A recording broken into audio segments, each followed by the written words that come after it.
বিসমিল্লাহির রহমানির রহিম। আসসালামু আলাইকুম ওয়া রাহমাতুল্লাহ। কাছে দূরে দেশ কিংবা প্রবাসে যেখান থেকে আমাদের এই ভিডিওটি দেখছেন শুনছেন সবাইকে অভিনন্দন ও শুভেচ্ছা জানাচ্ছি। আমি MR মাহমুদ, বাংলা এশিয়া টিভির পক্ষ থেকে।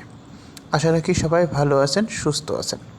প্রিয় মালয়েশিয়ান প্রবাসী ভাইয়েরা, যথারীতি আরও একটি ভিডিও নিয়ে আপনাদের মাঝে হাজির হলাম আমার এই চ্যানেলে। যারা আমার এই চ্যানেলে নতুন আছেন অবশ্যই আমার এই চ্যানেলটি সাবস্ক্রাইব করে রাখবেন।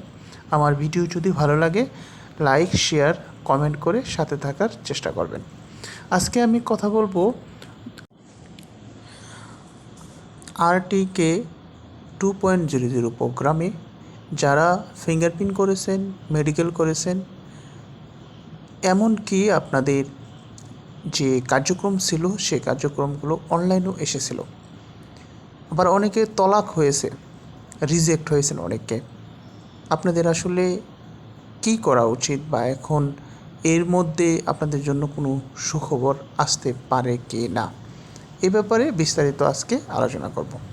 প্রথমত, জাভাদান ইমিগ্রেশন শুরু থেকেই যারা তলাক খেয়েছেন এবং যাদের পে করতে দেরি হয়েছিল তাদের জন্য একটা সুযোগ দিয়েছিল।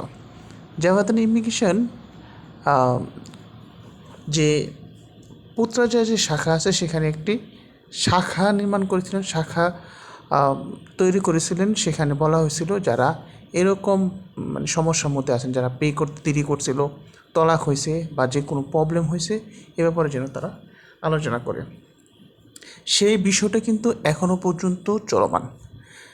যাদের ফিঙ্গারপ্রিন্ট করেছেন, মেডিকেল করেছেন এবং ইভেন অনলাইনে আসছিল, পে করার কারণে তলাক হয়ে গেছে, রিজেক্ট হয়েছেন, আপনার বস যদি এই ব্যাপারটি নিয়ে তদারকি করে, অর্থাৎ ইমিগ্রেশন অফিসে আসা যাওয়া করে বা এটা নিয়ে কাজ করে, তাহলে এটা সমাধান করা সম্ভব।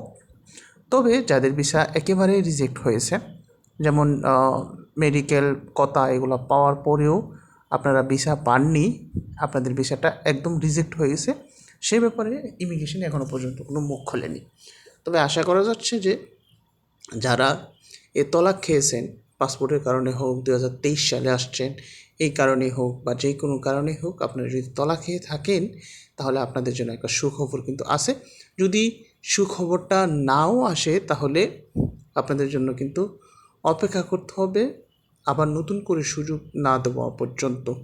তবে এরই মধ্যে অনেকগুলো প্রোগ্রাম, অনেকগুলো সমস্যা জাভাদান ইমিগ্রেশনের সামনে ইতিমধ্যে এসে পড়েছে।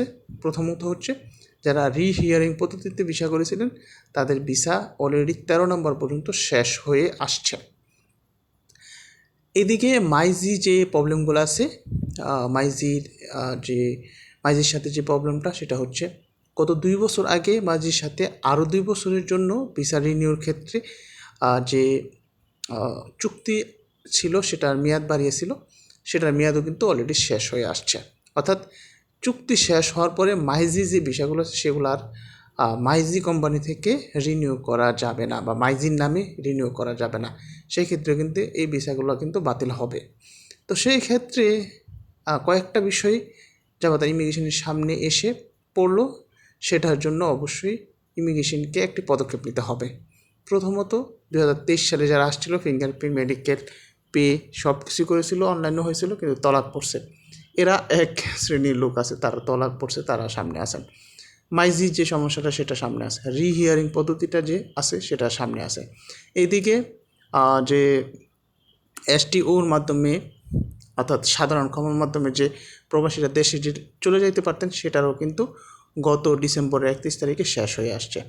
সুতরাং এখানে 3টা বিষয় যেহেতু সামনে, সেই ক্ষেত্রে তলাক পড়া লোকদের জন্য যদি 3টা প্রোগ্রাম হাতে না নেই, একটা প্রোগ্রামও হাতে নেই, তাহলেও তলাক পড়া লোকদেরকে বা আর্টিকেতে যারা ফিঙ্গারপ্রিন্ট দিয়েছেন তাদের জন্য একটা সুখবর আসতে পারে বলে আমি বিশ্বাস করি। ভালো থাকবেন, সুস্থ থাকবেন, আমার জন্য দোয়া করবেন। আসসালামু আলাইকুম ওয়া রাহমাতুল্লাহ।